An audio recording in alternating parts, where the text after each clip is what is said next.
I was excited to start my job as a fire lookout in the woods. I thought it would be peaceful. The pine trees towered around me, and the scent of fresh air was everywhere. I was ready for the solitude and the time to write.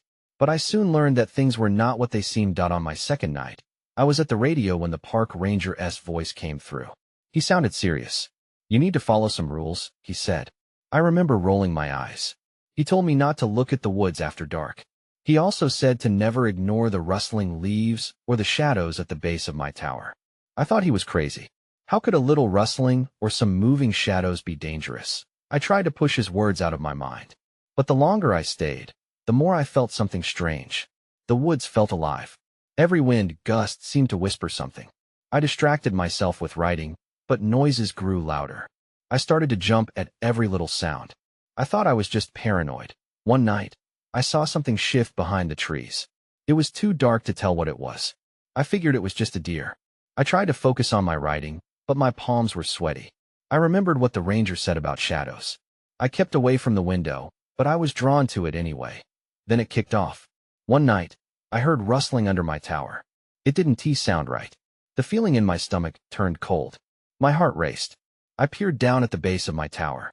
Shadows swirled. I wanted to scream, but I held it in. What was happening? I tried to convince myself that it was fine, that I was being silly, that I didn't know why I started to listen to the ranger's rules. Maybe it was the chill creeping up on me. I stayed away from the window. Up there, I felt trapped, strangled by my imagination. But the calls from outside grew more persistent. Each night drew me deeper. I felt something pulling me, almost like it was waiting for me to break the rules. I stood by the window, staring into the woods. Was I imagining things? I wasn't sure anymore. It felt wrong, too wrong, and then one night, I heard it. My name being whispered from the dark. It was soft but clear. I froze. "No," I muttered, "it's just the wind." I turned to the window, desperate to see if someone stood there. Nothing. Just darkness. But the feeling of being watched tightened around me. That moment shattered everything. I was alone, but I was not alone. I felt the darkness creep closer. The rules were there for a reason, but I still didn't know what I was protecting myself from. I wrapped my arms around myself, trying to feel safe. Now, my summer job in the woods feels like a nightmare I can't wake up from. I don't think I can ignore it anymore. The forest is alive, and it knows my name. The next day, I forced myself to focus on my writing. I needed to drown out the fear. I sat at the small desk, tapping my pen against the paper, but my mind wandered. Every creak of the tower, every rustle outside, pulled me back to those whispers. My fingers hovered over the page, but no words came. Then, I spotted something unusual, a flash of white through the trees. It seemed out of place. I squinted and leaned closer to the window, ignoring the warning bells ringing in my head. It looked like a piece of fabric caught on a branch. Curiosity cut through my panic. I needed to know what it was. I grabbed my flashlight and climbed down the steps of the tower, feeling the cool air wrap around me like a blanket. I stepped lightly, trying to keep my breath steady. Every snap of a twig felt like a shout in the silence. The woods loomed around me, dark and unwelcoming. As I moved closer to where I saw the white flash, I couldn't shake the feeling of being watched. I turned my flashlight on and scanned the surroundings. The beam danced across the trees, illuminating the bark but revealing nothing else. Just shadows, more shadows. I reached a clearing and finally spotted the fabric, a torn piece of what looked like a shirt, tangled in the underbrush. It was too small to belong to an adult. My heart sank. Who had been here? I crouched down to inspect it, and that's when I noticed something else, a red-stained mark on the fabric. Panic surged in my chest. I backed away, my instincts screaming for me to retreat. But movement caught my eye. I turned quickly. A figure darted between the trees, just outside the light's reach. My breath hitched. It was too fast. Was it human? My hands trembled as I raised the flashlight, pointing it into the darkness. "Hello?" I called, my voice shaky. There was no response, only the rustling of leaves. I stepped back, almost tripping over my own feet. I wanted to run, to get back to the tower and lock myself inside, but I felt like I needed answers. Then I remembered the ranger's voice. "Don't look at the woods after dark." A chill swept over me as I clutched the piece of fabric. Something was out there, and it wasn't friendly. With adrenaline coursing through me, I turned back towards the tower, but the shadows seemed to shift, twisting and curling around my legs. I fought the urge to scream. I could hear the soft rustling again, that whispering sound. But this time, it was not just the wind. It was a low, raspy voice calling my name. "Get away from here," I yelled, but my words felt small in the vast, echoing woods. I sprinted back, my footsteps pounding against the earth. As I reached the base of the tower, the world went quiet. I scrambled up the steps and slammed the door shut behind me. My heart raced. I was safe, at least for now, but I could still hear it, the soft whispers and rustles just outside. They were waiting. And that's when I saw something move under the tower, something large and dark. I gasped, frozen in place, even as a new sense of dread washed over me. I had gotten too close, and now the forest was watching me with hungry eyes. I stared at the door, half expecting it to burst open. The shadows beneath the tower now seemed to dance like they were alive. My heart thudded loudly in my ears as I tried to catch my breath. I leaned against the door, willing myself to be brave. What was lurking just outside? My thoughts raced through the possibilities. I remembered the torn fabric, the small size. It stung my heart. Someone had been there recently, and they might still be close.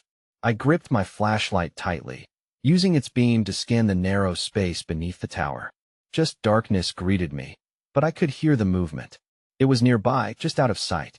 "Please, just go away," I whispered, half hoping whatever it was could hear me. The rustling shifted. Someone moved closer. The whispers grew louder, twisting through the trees like a somber melody.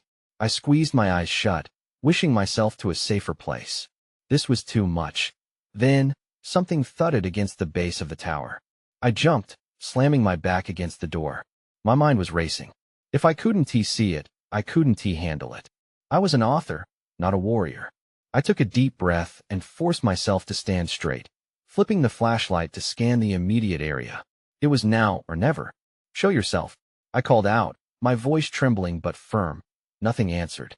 The forest held its breath, leaves still and silent. Then, all at once, the thick silence shattered.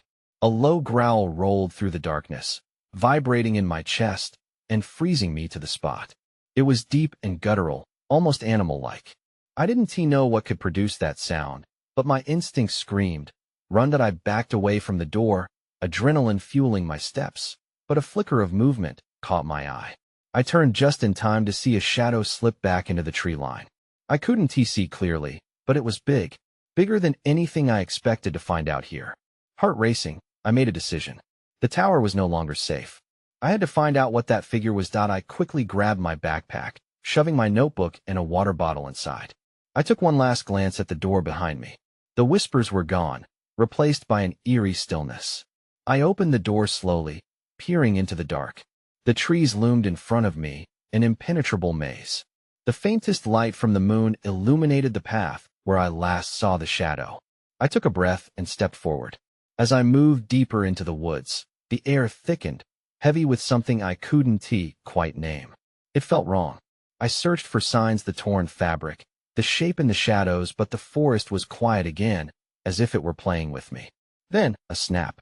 A branch breaking directly behind me. My heart stopped. I spun around, flashlight aimed and ready, but the night revealed nothing except tangled branches and swaying leaves. "Who's there?" I shouted, the tremor in my voice betraying my fear. That's when I saw a figure, faintly lit by the moon. It was small and crouched, blending in with the ferns. I squinted, trying to make sense of the shadowed shape. Suddenly, it bolted, darting off into the darkness. I took a step forward, my feet moving on instinct rather than thought. Should I follow? What if it was leading me into a trap? But in part, I also knew whatever this was, it was connected to the fabric, to everything I had felt. I moved after it, resolving to uncover what lay ahead. But then I heard the voice again, clearer this time. "Stay away." And it wasn't just a whisper anymore. It was a command, sending chills racing down my spine. I hesitated for a heartbeat, breath caught in my throat. The voice echoed in my mind, a warning I couldn't ignore. But curiosity gnawed at my every thought. What was this figure? What did it want? I took a cautious step forward, the beam of my flashlight slicing through the darkness. "Hello?" I called out, trying to project calmness despite the mounting fear threatening to choke me. The woods felt alive with unseen eyes and hidden dangers.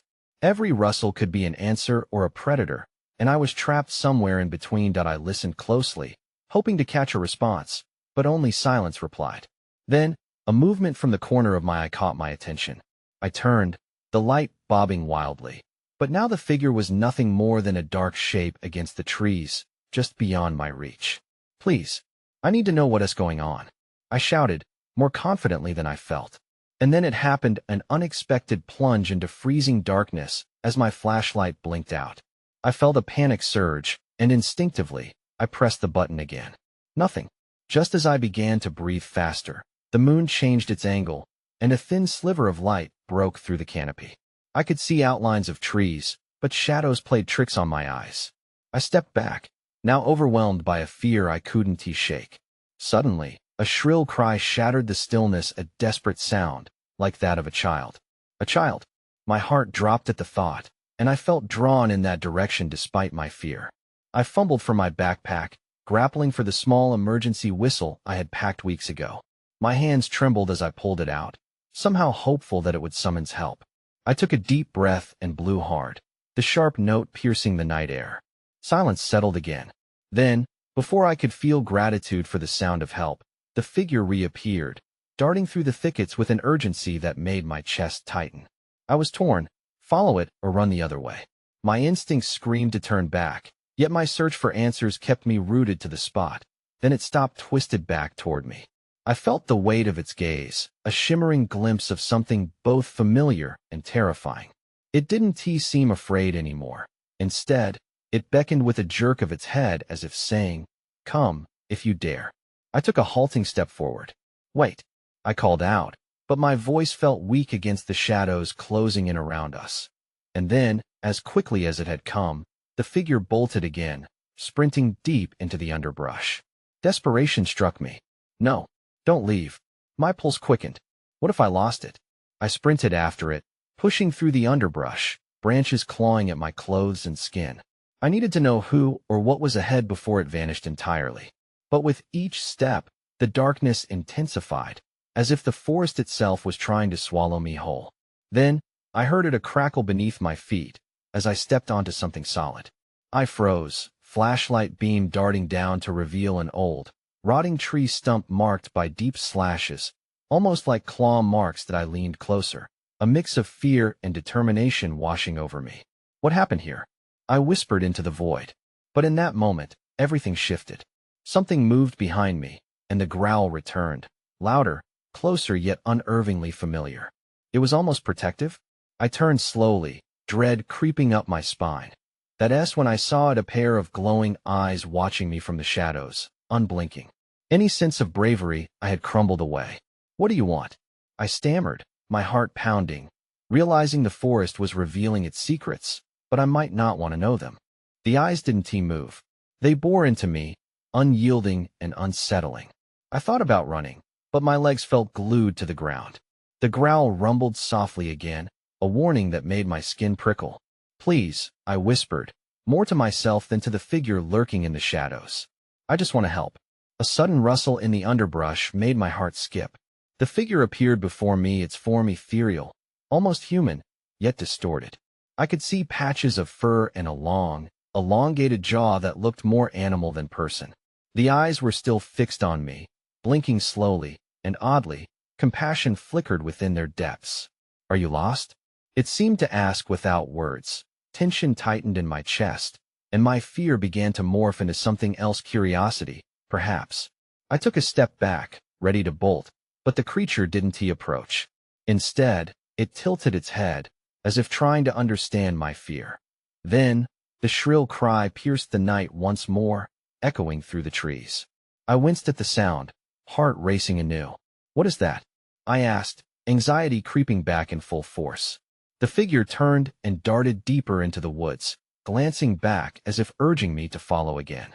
A glimmer of instinct gripped me. I had to find that child. "Wait," I shouted, scrambling after it. I stumbled over roots, the forest floor uneven beneath my feet. The air grew colder, a biting chill wrapping around me like a shroud. All the shadows seemed to dance around us, and the distant cries of whatever had haunted this place sent chills down my spine. That we burst into a small clearing, the moonlight spilling over the uneven ground. In the center of the clearing stood a stone circle, ancient and covered in moss, with symbols carved deep into the weathered surfaces. The figure paused at its edge, eyes still focused on me. "What is this?" I asked, breathless. I felt drawn to the symbols, but also repelled, as if they held secrets better left untouched. The creature moved towards the stones, its body shifting as if merging with the night itself. It let out a low, mournful sound, the growl turning almost melodic. My heart raced, caught between fear and intrigue. The cry of the child echoed again, but now it felt different, closer, more desperate. Without thinking, I stepped into the circle. It felt like crossing an invisible line. Heat surged from the stones, wrapping around me, inviting yet unsettling. I searched for answers in the glowing eyes before me, trying to understand. But the figure faded as if the darkness itself swallowed it whole, leaving me alone under the indifferent gaze of the moon. And then I heard it, a soft whimper, followed by a voice, barely a whisper. "Help me!" I spun around in the clearing, pulse quickening. "Where are you?" I called out, heart in my throat. The fear had transformed into a stubborn determination. The shadows swirled around me, thick and unforgiving. "Help me!" The child's voice echoed again, so pitifully close, sending urgency crashing through my veins. I stepped further into the woods, ignoring the instinct to flee. I had to find the source, to break through the darkness. But then everything changed. A figure emerged from the shadows, a silhouette so familiar it made my blood run cold. "You shouldn't be here," it warned, voice low and insistent, and I realized it was someone I knew. But I couldn't see clearly in the dim light. My breath caught. Who are you?" I stammered, the fear surging back as I faced the unexpected. I felt trapped, and the child's cry faded into a haunting silence that lingered in the air. The figure stepped closer, and my breath hitched. It was my brother, Jay, but his eyes were wild, darting like he was caught in a nightmare. "You shouldn't have come here," he insisted, his voice trembling with urgency. "You don't understand." I shook my head, trying to make sense of it all. I heard the child. "They need help." My pulse quickened. "What is going on, Jay?" He gave a sharp glance around the clearing, paranoia etched on his face. "You need to leave. Now." His voice dropped to a whisper. "Things aren't what they seem in this forest. It's not safe." I wanted to argue, to demand answers, but the fear in his eyes made me hesitate. The silence that followed his words felt heavy, pressing down on me as if the trees themselves were listening. But the child, his expression changed. A flash of guilt crossed his face. "There's no child. It's a trick. Something is using your fear against you." I felt the ground shift under me, the symbols carved into the stones pulsing in response to the tension. J's warning made sense, yet I couldn't shake the feeling that something else was at play. The air crackled, and I could hear the distant rustling of leaves. "Listen," I said, urgency creeping into my voice. "If it's not a child, then what is it? What's in the woods?" He swallowed hard, fighting an internal battle. "They want to lure you in, keep you here. I've seen it happen before." His hands trembled slightly.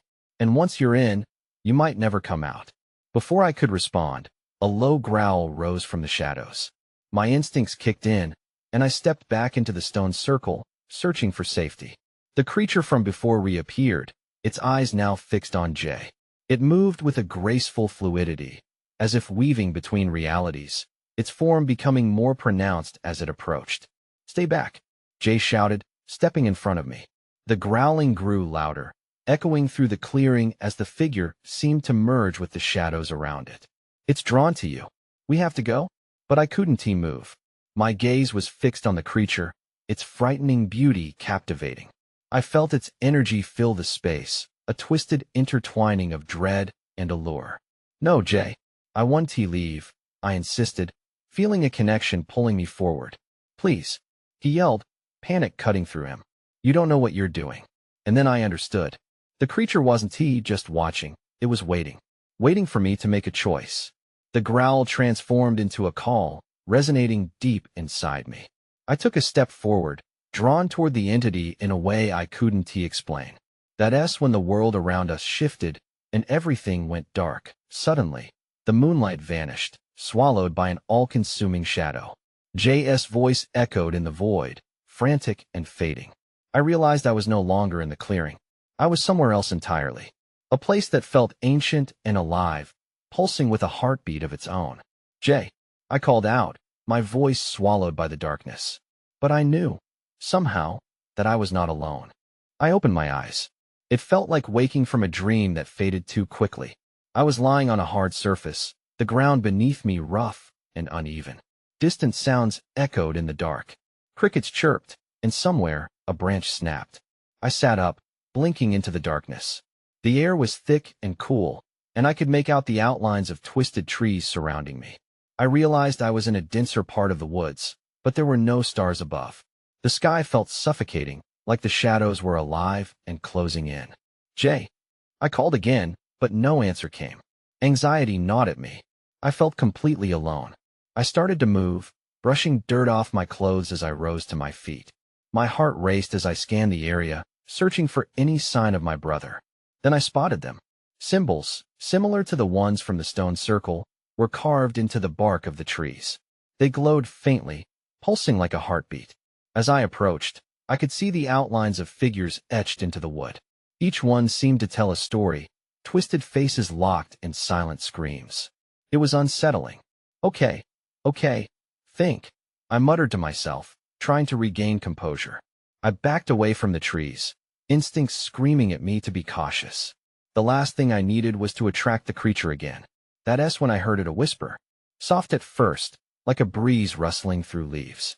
I strained to listen, moving toward the sound, but it faded just as quickly as it had come. Is someone there? My voice felt weak, swallowed by the shadows. I turned, retracing my steps, and that's when I saw something glimmer ahead of me. It was a flickering light, an ember dancing in the dark. I felt an inexplicable pull. The warmth radiated towards me, offering a promise of safety. I hesitated. Was it another trick? But my feet moved on their own, a mix of curiosity and desperation driving me closer. As I stepped into the light, the surroundings brightened. I found myself in a small clearing.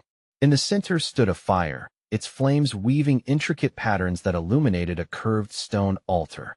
The air changed. It felt charged, electric. But what made my stomach drop was the figure kneeling by the altar. It was cloaked in shadows, its back turned to me. My heart raced as I took a cautious step forward. Jay, I dared to say, but the figure did not respond. Slowly, it turned, revealing a face that was both familiar and terrifying. It was Jay, but his eyes glinted with an intensity that sent chills down my spine. You shouldn't have come. You need to go back. He shouted, his voice distorted. You don't belong here. I took a step back, confusion flooding my mind. But I thought you were in danger, I protested, the warmth of the fire contrasting sharply with the cold dread pooling in my stomach. He shook his head, the shadows closing in tighter around him. You don't understand. They're coming for you. Before I could respond, the shadows around the clearing stirred, and the growling returned, now louder and more pronounced. My heart pounded in my chest, both from fear and from the realization that the true danger was just beginning. The growling intensified, vibrating through the ground beneath me. I could see the shadows shifting, creeping towards the flickering light of the fire. Panic surged, and I felt the urge to bolt, but I couldn't leave Jay behind. Jay, we need to get out of here, I yelled, but he remained fixed to the spot, his expression one of wild fear. The intensity in his eyes was downright haunting. It was like he wasn't the brother I knew anymore. It's too late for me, he cried out, his words sharp and desperate. You need to run. Now. But where? The darkness surrounding us felt endless, filled with unseen threats. The growls grew louder, closer. I glanced around, looking for anything that could help. My eyes landed on the altar. The stone was carved with similar symbols, glowing faintly as if resonating with the fire's heat. An impulse struck me, and I moved toward it. A memory flashed through my mind, the stories he used to tell about rituals and sacrifices in the woods. What if I could reverse whatever was happening? Stay back, Jay shouted, a look of horror plastered across his face. Ignoring him, I reached out to touch the altar's cool surface. The moment my fingers brushed against the stone, a jolt of energy surged through me. I staggered back, vision blurring, and I could hear whispers more than before, a cacophony of voices rising and falling like a tide. Join us, become one, escape. I shook my head, trying to clear it. I didn't want to become part of whatever was out there. But as I looked back at Jay, I noticed something shifting in him, a darkness creeping in like smoke. What is happening to you? I didn't recognize my own voice, filled with dread. The growls escalated into a near roar, and I felt the ground tremble beneath us. I turned toward the source of the sound, visibility fading in the dense shadows. Then everything became still. Out of the void, a figure emerged, tall and dark, its eyes glowing with an unearthly light. My breath caught in my throat. It was nothing like I'd ever seen before. It was monstrous, shifting between forms, a blend of nightmare and reality. Run! Jay's voice sliced through the tension, breaking me from my daze. I turned, heart racing, and darted toward the edge of the clearing. Branches scraped against my arms as I pushed through the underbrush, the growling now a chorus of terrifying echoes behind me. I glanced back to see the creature stalking Jay, its movements deliberate and predatory. I had to save him. Jay! I screamed, but he stood frozen, seemingly entranced by the darkness enveloping him. In the distance, I spotted a thin trail winding deeper into the woods. A part of me screamed to follow it, to escape this nightmare. But another part knew that leaving Jay was not an option. When I saw it, a flicker of light, a chance to guide him back. Jay, the fire! I shouted, hoping he could hear me over the chaos. We can fight it together. The shadows shifted again, and the creature lunged. I felt the air grow heavy, and fear clawed at my throat. But I needed to get to him. I needed to save my brother. And as I charged back into the clearing, I could only hope I wasn't too late. The air was thick with tension as I sprinted back toward Jay. I could see the fire flickering at the edge of the altar, a beacon in the darkness. Jay! I yelled again, pushing through the underbrush. My heart raced, pounding in my ears, but I couldn't give in to fear. I had to reach him before it was too late. The ground shook, and I stumbled but kept going. I had to pull Jay from whatever hold those shadows had on him. Jay? Snap out of it! I shouted desperately. The creature emitted a low growl, and I felt a shiver crawl down my spine. Jay's eyes were wide, unblinking, locked onto the darkness that surrounded him. It was as if he were in a trance, lost in a different world. I reached the fire and grabbed a branch, still crackling with flames, to use as a weapon. Swinging it, I thought maybe the light could break the spell. Come on, brother. We can't let it take you. I rushed at him, holding the flaming branch high. The flames flickered against his face, and at that moment, something sparked in his eyes. A flicker of recognition, perhaps. Lena? His voice was barely a whisper, shaky and unsure. I could see the darkness waver around him like an illusion. Yes, it's me. I took a step closer, raising the flame higher. Fight it. Remember who you are? Suddenly, the creature lunged again, jaws snapping close enough for me to feel the wind from its movement. I swung the branch wildly, the fire sparking embers against the creature's hide. It let out a roar, staggering back as if it had been burned. Lena, I can't. Jay cried out, the depth of his helplessness clear. I could see that something inside him was fighting back, but it was losing ground fast. I had to act. I scanned the altar, the symbols glowing brighter as the creature stumbled. We have to use this, I shouted, desperate to invoke whatever power the altar held. There has to be a way to save you. What do you mean? Jay asked, his fear mixing with confusion. Your stories, Jay. The rituals. They were meant to protect. I remembered the words he'd once spoken, twisted but powerful. The fire. The symbols. They can help us. I rushed toward the altar again, placing the fiery branch against its surface. Heat radiated, and the symbols pulsed with energy, lighting up the clearing. The creature recoiled, hissing sharply as the brightness intensified. The whispers returned, louder this time, but now they felt like commands. Channel it. Use it. I turned, urging Jay to come with me. Help me. We have to do this together. He struggled, the darkness clawing at him. But then he took a step forward, defiance chasing away despair. What do we do? I didn't have the answer, but I knew we could not back down. I could feel the energy surging through me, intertwining with the flickering firelight, and a chilling thought crossed my mind. What if this ritual was meant to bind us to the darkness instead? As I battled with those thoughts, The creature lunged again, this time straight for us. I clenched my jaw and braced for impact, ready to stand my ground. The moment of truth was upon us, and I could not afford to fail. Then everything went dark. As the darkness swallowed us, the silence rang in my ears, heavier than before. For a moment, I felt suspended in nothingness, as if time had ceased to exist. I clutched the branch, my heart racing. Was this the end?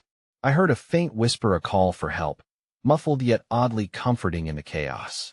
I focused on it, willing my senses to sharpen. Suddenly, light burst forth from the void, illuminating the clearing with an intensity one had never experienced. The shadows recoiled, revealing the creature, momentarily blinded.